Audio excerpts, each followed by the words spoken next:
Hi, good evening. I'd like to welcome you to Poem Praise 2. I do thank you for tuning in, and peace and blessings be upon you and your family this evening. Now we're going to get right back into For Women Only. We are now in chapter number 7, and this is take number 3, and we're certainly going to finish up chapter 7 with this take. So without further ado, it goes like this. The power of a woman in love. Is it dawning on you just how much power we women have to change the whole romance picture? More than likely, we live with the motivated man who wants more romance, closeness. But who is holding back or frustrated? Which means we often hold the key to the quality of romance. If you've been disappointed with your romantic relationship and have pushed and prodded to no effect, you probably realize that nagging doesn't work. So how do we start? Encourage him. Although a wife's appreciation is always needed, it is especially critical when the man is outside his comfort zone, which when it comes to romance is probably the case for half the male population. One man was blunt. Encourage me and affirm my efforts, and I'll run through a brick wall to please you. But don't just assume that I know you're pleased. I'm way outside my comfort zone. I'm willing to be a fool for you. But just tell me that I did good and give me sex. That helps too. Remember that many men view taking romantic initiative as a huge risk. A risk of being humiliated or feeling inadequate. So prove to your man that it's not a risk. When he makes an effort, it's your responsibility and your joy to demonstrate, that it was worth it. Even when a man isn't outside his comfort zone, he could become frustrated when we don't want to go outside and play. When the opportunity arises. So next time he suggests something, don't tell him you really need to vacuum the house. Give him his version of a candlelight dinner and enjoy your romantic time together. Entice him. Just as men want to be encouraged, they want to be enticed.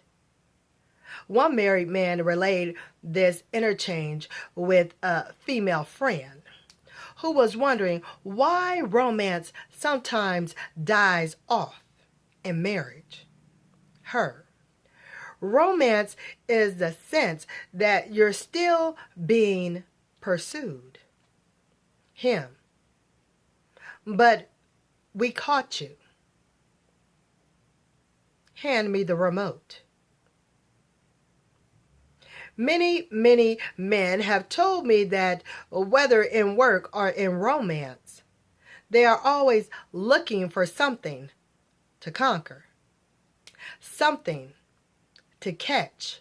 A key element in keeping romance alive is to keep giving our romance-loving husbands something to conquer. Keep it fresh. Give him something to pursue. Go hiking with him. Play golf with him. Give him space when he needs it and intimate attention when he needs that. Make yourself the kind of friend and lover he constantly wants to pursue. Make yourself the kind of friend and lover he constantly wants to pursue. Tell Harry what Sally needs.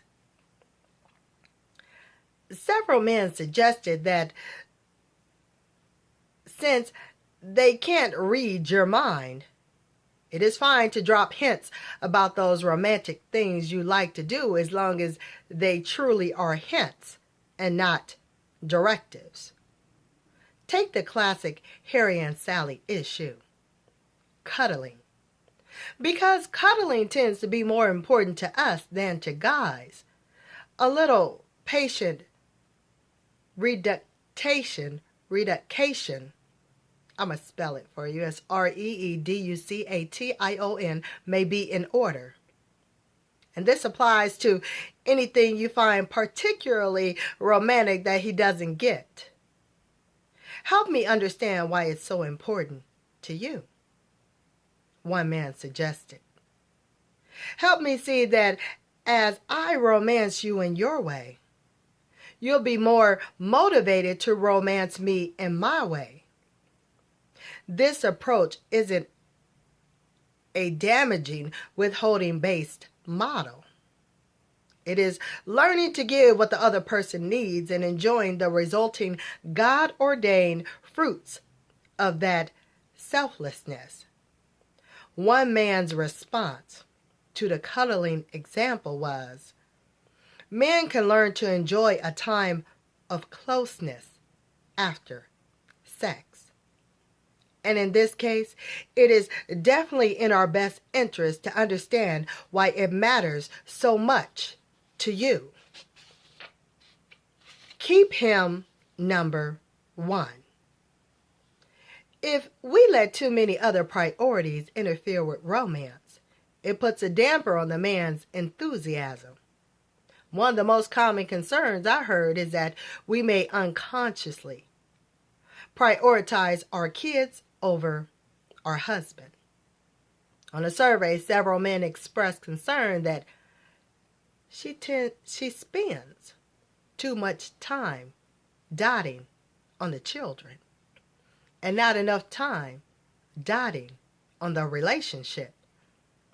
A man with 3 active children commented, "It's considered a Christian thing to do, to be with the kids all the time.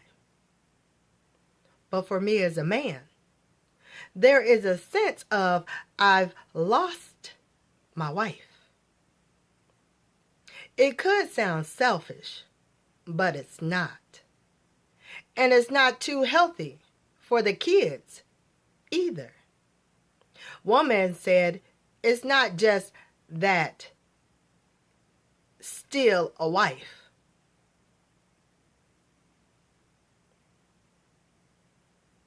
No, let me repeat that. One man said, it's not just kids that steal a wife. It's the whole to-do list. Even helping others get in the way. We have a tremendous opportunity to start over with our men. This is a cry of a man who just wants to spend more quality romantic time with his wife. What an irony, considering that most women pine for the same thing.